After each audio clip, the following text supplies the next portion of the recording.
नए नए मजबूत विंग्स जुड़ते गए। 1965 की जंग हो या 1975 की जंग हो, गोवा लिबरेशन ऑपरेशन, या फिर 1999 की कारगिल वार हो, ऐसे अनेक मौके आए हैं जहां इंडियन फोर्स एक डिसाइसिव फैक्टर के रूप में उभरी है।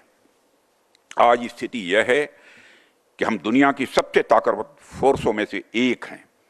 आज हमारी एयरफोर्स बेहद मजबूती के साथ हमारे नेशनल सिक्योरिटी के लिए एक स्ट्रांग पिलर के रूप में काम कर रही है। साथियों, यह कहने की आवश्यकता नहीं है कि नेशनल सिक्योरिटी किसी भी देश के लिए सबसे महत्वपूर्ण यह मुद्दा हुआ करता है।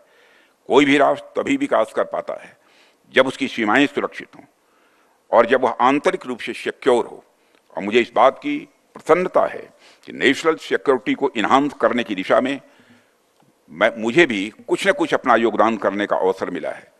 पहले गृह मंत्री के रूप में और अब रक्षा मंत्री के रूप में मेरा प्रयास रहा है कि भारत की सुरक्षा व्यवस्था को लगातार सुदृढ़ रखा जाए। यह विषय हमेशा मेरे मन के करीब रहा है। अपने इस प्रयास के दौरान मेरी अपनी एक समझ बनी कि नेशनल सिक्योरिटी को लेकर मेरा खुद का एक अलग विजन बना है और अपनी उस समझ और विजन के आधार पर मैंने बहुत सी बातें सीखी भी हैं यहाँ आकर 11 वर्षों के अंदर। और अब उन्हीं को आधार बनाकर मैं अपनी तरफ से कुछ बातें आपके सामने भी यहाँ रखना चाहूँगा।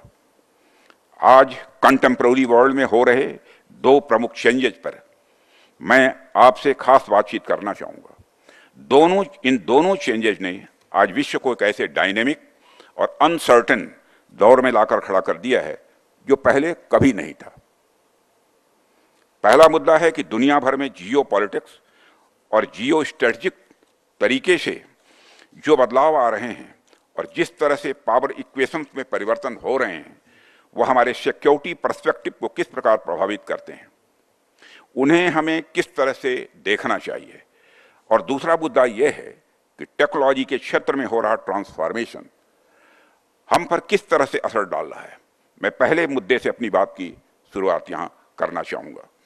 साथियों, आज अगर हम पूरी दुनिया को एक हॉलिस्टिक नज़रिए से देखें तो हमें कई सारे परिवर्तन दिखते हैं।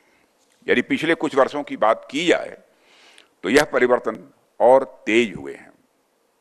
एक तरफ तो कई पुराने सिक्योरिटी अरेंजमेंट्स में तनाव की स्थिति दिख रही है, कई पुराने इंटरनेशनल अलायंसेस टूटते हुए दिखाई दे रहे हैं, तो दूसरी तरफ कुछ नए नए स्ट्रेटजिक इक्वेशन या अलायंसेस बनते हुए भी हमें दिखाई दे रहे हैं।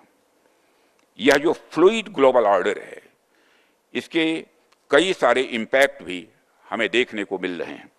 इसके जो इकोनॉमिक इफेक्ट हैं वह एक पूरा अलग विषय है, लेकिन मैं यहाँ आपसे इस फ्लूइड ग्लोबल ऑर्डर के सिक्योरिटी सिनेरियो पर बात करूँगा जो हमारे अपने नेशनल सिक्योरिटी इंटरेस्ट से जुड़े हुए हैं।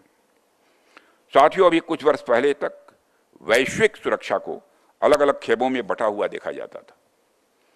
उन अलग अलग खेमों के अनुसार हमारी सिक्योरिटी पॉलिसी भी इन्फ्लुएंस स्वाभाविक रूप से होती रहती थी। हालांकि भारत का हमेशा से एक पॉजिटिव इंस्टांस रहा है। भारत कभी किसी गुट या किसी खेमे का सदस्य नहीं रहा है। हमने हमेशा अपनी सॉवरेन और इंडिपेंडेंट पॉलिसीज का निर्माण किया है और उसे अपनाया भी है। लेकिन आज की दुनिया थोड़ी अलग है। आज आप देखिए कि 21वीं सदी को एशिया की सदी कहा जाता है।